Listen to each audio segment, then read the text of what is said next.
My name is Dr. Margaret Macmillan. It's M-A-C-M-I-L-L-A-N.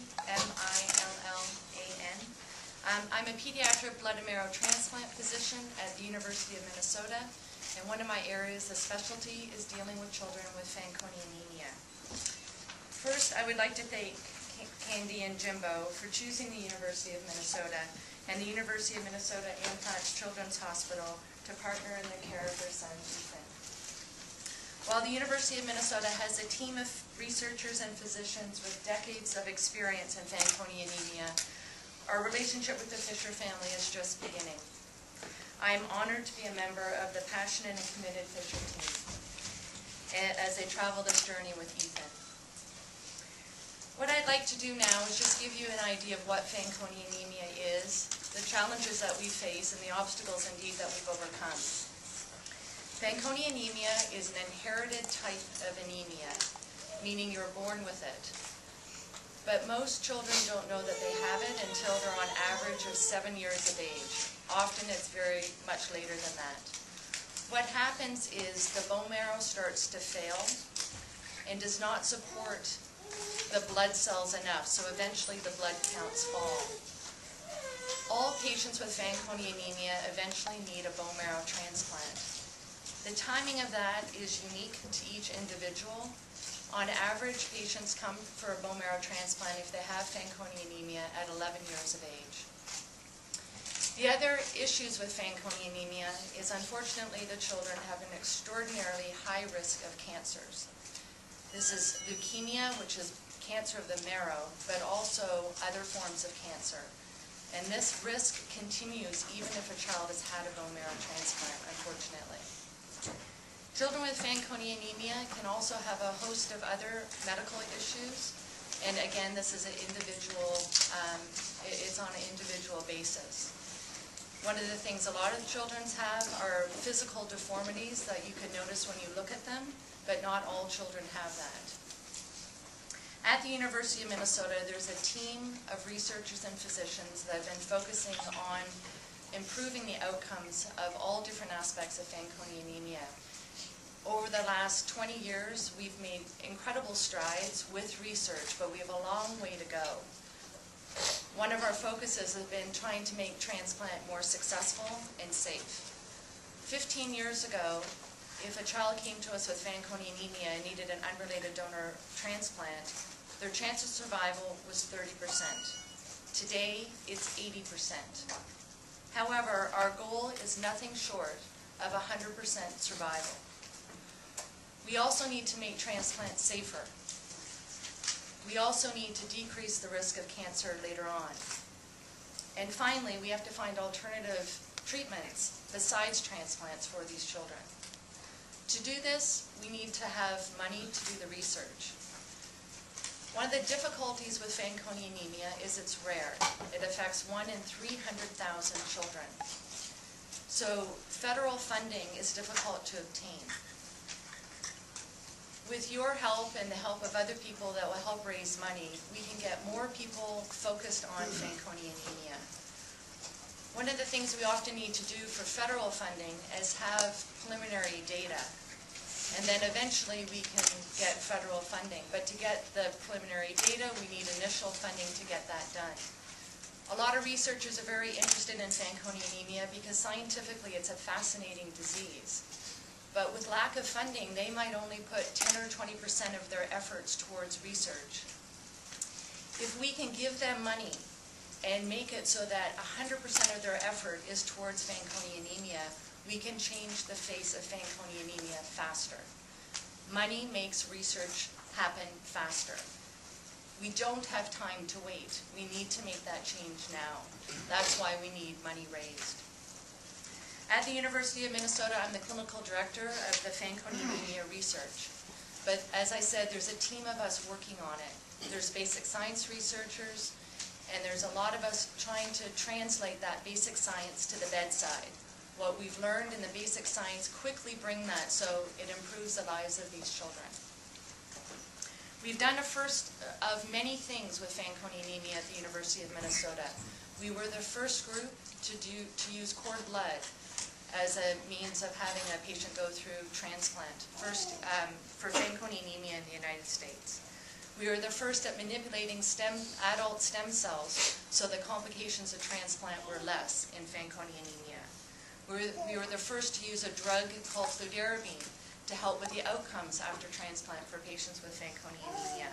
And we were the first to change how we give radiation by thymic shielding in these patients.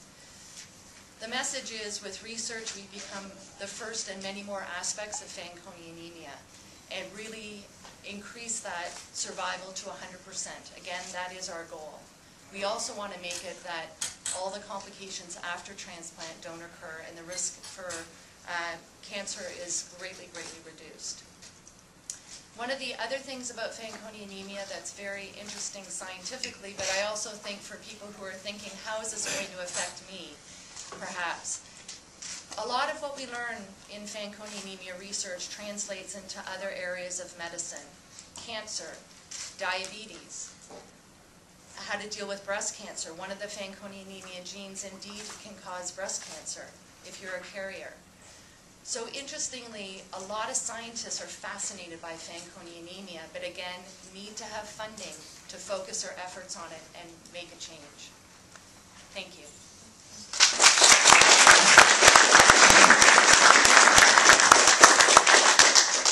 Thank you all.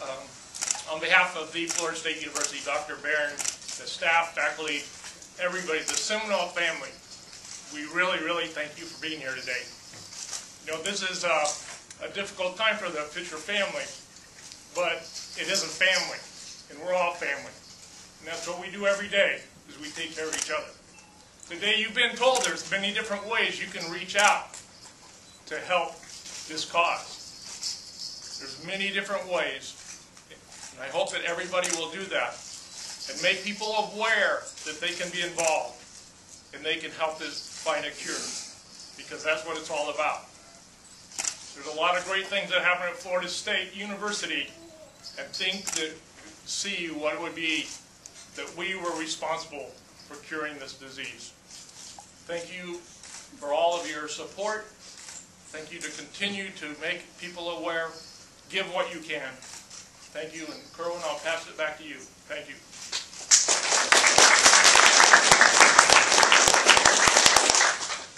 At this time, we're going to open the floor for questions for Coach Fisher, Mrs. Fisher, and Dr. McMillan, and also Dr. Barron will answer some questions as well. Coach, is a day like today at all therapeutic for you? You've obviously been sequestering a lot of this.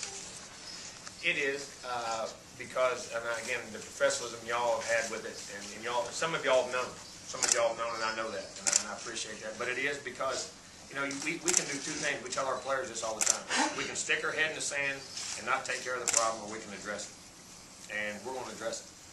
Our goal is, like you say, is not to prolong life, it's to have life. It's to cure. And you have to bring awareness to it. And anything that ever faced us in my life, my parents taught me this a long time ago, you can run from it or you can fight it. We want to fight it. And this is not just for Ethan. It's for every family that's afflicted with this. And every person that has breast cancer or other cancers, we don't know what we're going to cure. But I know one thing about this country, and that's one of the things about us. When we're always back against the wall, we always fight. And this family here is going to fight. Have y'all set a fundraising goal? Yeah, infinite. Hey, the old joke, and I say this all the time, nothing's about money, but everything's about money. Whatever we have to do. We're going to keep raising and raising and raising. And once we cure this one, we'll start a fund on another one. Once we beat this one, we'll start funds for other children's charities and whatever it is and whatever the next one is that we can achieve. Because, you know, like I said before, we joke in coaching that we're gods. We joke in athletics that they treat you as gods. Well, to me, the gods are the people who are curing cancer and taking care of people. And we're going to keep on going, whatever, as much as we can possibly do. For Jim, what was the process of getting you diagnosed? How long was it? How did it work? Well, what happened, he was sick with the flu at Christmas time, and we happened to take him to an urgent care clinic, and they ran just a routine CBC, and discovered that his counts were very low. They didn't know if it was the virus that was causing that or some underlying cause. And when we got back from the bowl game, I took him to the doctor and we started testing him very regularly, and we never saw a rise, so they referred us to Shands, and Dr. Bill Slayton, the first thing he said when he saw Ethan is it could possibly be Fanconi anemia. And now, you talked about Googling it. What goes through your mind? I just Googled it. Yeah. I can't imagine, Yeah. as the parent, what you're thinking when you see that. Well, you know, I'll be honest with you, the first person that we saw who had any knowledge of this was Dr. McMillan. And I thought when we arrived in Minnesota that we had a death sentence. And that, I mean, that was my thinking. And she spent hours and hours with us, making us feel comfortable about this and encouraging us not to give up and to fight this and to do everything we could. And How much progress has been made is amazing. Yeah. I mean, they've done, the research that you're reading out there right now, a lot of the new research has not been published. yeah, you have to actually look at the dates too, because some of it is old information, and I wasn't aware of that in the beginning. I'm learning that as And I it's go. a lot better now. Dr. McMillan, I have a question. You'd mentioned that the average age of a child is about 11 usually when you first see them. What is the advantage that Ethan was seen so early and young comparatively? So the average age of diagnosis is actually 7, and the average age of transplant is 11. The good thing for Ethan, he's very healthy right now, and he can be monitored, his counts can be monitored, and his bone marrow monitored as well. Once the bone marrow fails, then he'll come for a transplant. But right now, he's very healthy, and as I said to the Fishers when we spoke first, my goal is to hopefully take a lot of the worry off of them and let Ethan be a happy, healthy young man, young boy, grow up to be a healthy, happy young man, and, you know, hopefully take most of the stress away. We'll just monitor him very carefully and take very good care of him. Dr. McMillan, now, is this treatment look like until that time? Ethan doesn't need any treatment at all. So it's really, once he has the bone marrow fails, then it's a bone marrow transplant. Until then, we don't give any therapy.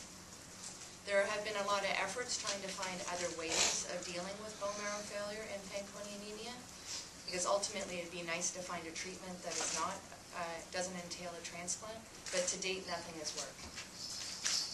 Mrs. Fisher, obviously you'd like to lean on your husband as much as possible to get you through this, but you obviously have a very important job that doesn't allow you to be at home as much as you would like. So how has that process been for you, the kind of support staff you've had? Well, actually the last few months, Jimbo's done a great job of balancing family and his job. He's been very good at that. We have a great support staff here in our family and friends. We have friends here that have become our family, and I have a lot of people that I can count on. And I'm a coach's wife. I've been, by myself for a long time, so I'm kind of used to that. But, and I'm pretty independent, so, and we try, we've always tried, and you know that, to make everything about family, so we'll continue to do that as much as we can. And I tell you, the Florida State family and people that we weren't even close to that have now stepped up and jumped into this has been remarkable. I mean, it really has. Florida State does have a family. At what point did you guys decide to go public with this and use the platform you have to try to help other people too?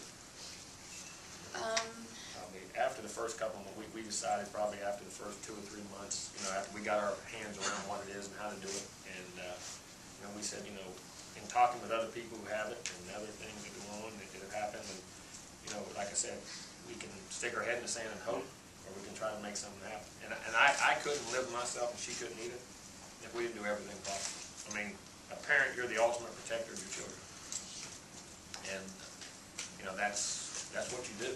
And you have to do everything in your power to make sure they have it better than you take care of it. And to me, that's what a parent is.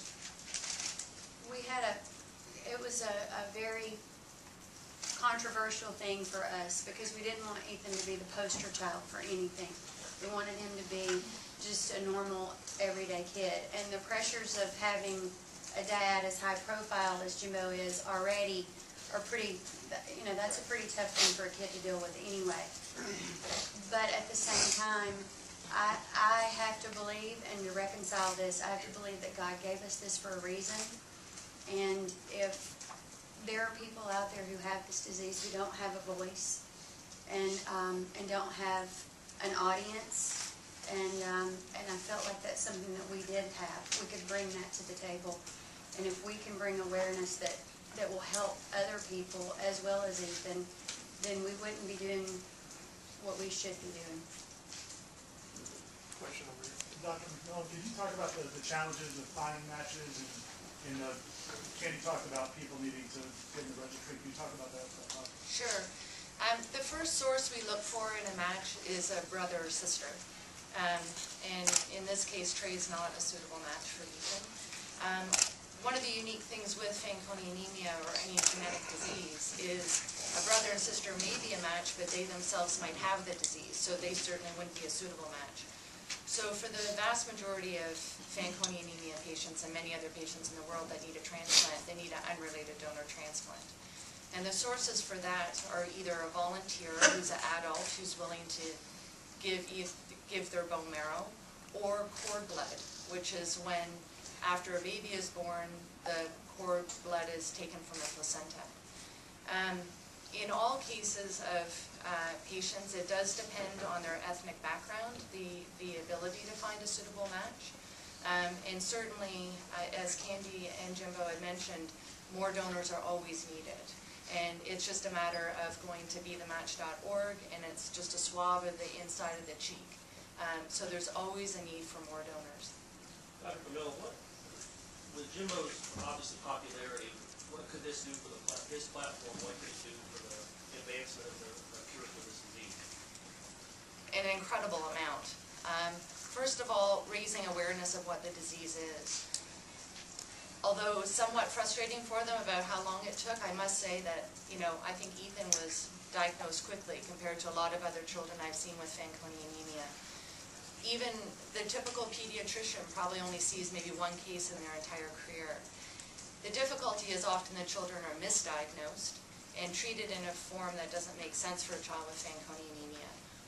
And certainly the stress it causes families to know something's wrong but the diagnosis isn't made is tremendous. So to raise awareness of what Fanconi anemia is very important. But more important is the idea of raising funds so that we can get the research done faster and make it so that we have 100% cure for these children with 100% survival. Anything short of that is unsatisfactory in all of our minds. So to have that funding is phenomenal. And I must say, I think it's very courageous of them to be doing this. A lot of families would choose not to. A lot of families would choose to stick their head in the sand and say, I don't want this to be known. I'm going to hide it. And so I think they're very, very courageous to be doing this, and I really thank you.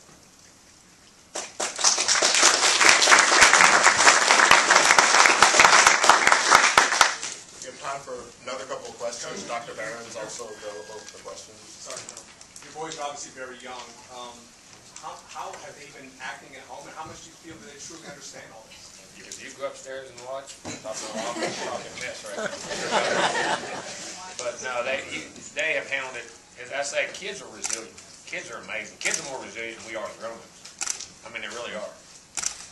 They have been very understanding. Trey has been tremendous. Trey has been tremendous. And I'll tell you a story about Trey, and it was very unique, and he told me how much he loved his brother. When you take Trey to the doctor for blood work, it literally takes 3 grown-ups to hold him to get a blood sample. I mean, it's no joke. I mean, to get shots, to get anything, you have to have 3 grown-ups to hold him. When he found out that he needed to be tested for this, he walked in, put his head down, watched the needle, stick in his arm, and he took the blood. And to me, that said a lot between them. But they've been great. I mean, they understand it. They deal with it every day. I'm not sure Ethan does as much. But he doesn't understand as much, but he's the last. If you watch in the park, he's the last one you'd ever think has anything wrong with him. I mean, he's going 1,000 miles an hour, and he's a great athlete. He runs around, plays, he's a great kid. But they've handled it great. They've been very close and done very. Like I say, I've probably done better than we have. But so we're fine now because I think this foundation, this fund, has taken a huge weight off my shoulders because there's nothing else we can do besides provide the experts. with as much funding to cure this as we can, and nothing more can be done. So it really takes a weight off my shoulders, allowing me to go coach, be Florida State's head coach, and for us to be successful here and have the national championships and win like we all want to do. Because understand something, the more we do that, the more of a platform we're going to have, and I'm going to use this. And we may be the athletes that do cure cancer. That's our goal.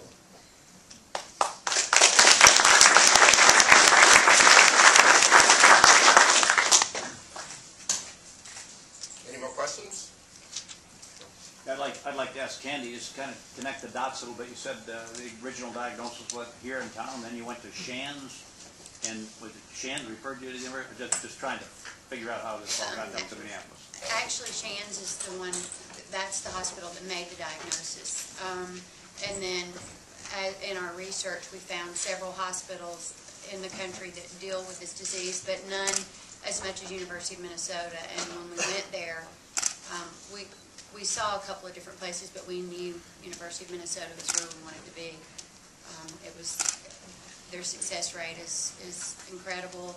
They've dealt with this illness so much more than other hospitals have. Not to take anything away from the other hospitals, they were amazing. We just felt there was a connection with Dr. McMillan that we felt was something that we needed for us. Thank you. Anything else? I want to thank everybody for coming out today. Just remember the two websites are onaquest.com and kidsfirstfund.com. onaquestforcure.com, sorry. So you get corrected like I do.